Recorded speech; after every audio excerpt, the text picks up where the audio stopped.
Я марыў з дзяцінства круціць кіраўніцу.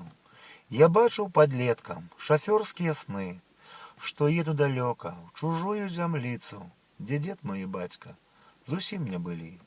Маліўся я Богу, прасіў я машыну, і вось пасля войска настаў мой тут час. І мне даручыла былая краіна, амаль што на вёткі, зялёны камаз. Ніхто з шафяроў мне тады не зайздросціў, адважных паехаць у рэйс не знайшлося. Шашаўся разбіта, рабуюць бандыты, а мне той камаз з дзяцінства быў марай, на ім працаваць гатоў я быў дарам. Я плакаў ад шчасця, што мару спаткаў, душу я і працу ў машыну ўкладаў. І мне пасля войска шафёру запаса, каго адмясіць, прыемная праца. Як едзе машына, не схопяць бандыты, іх скінуў з шашы, і скончыцца бітва.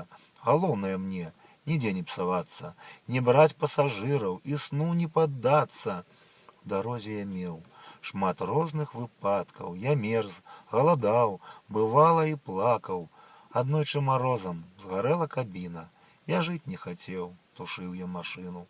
Мяне ўратавалі чужыя там людзі, тлумачылі мне, машын яшчэ будзе. Бяжыць жыццё, імчацца кіламетры. Я іх мільёны коламі круціў. Я меў машыны розных фірмаў свету, а той камаз не самы лепшы быў.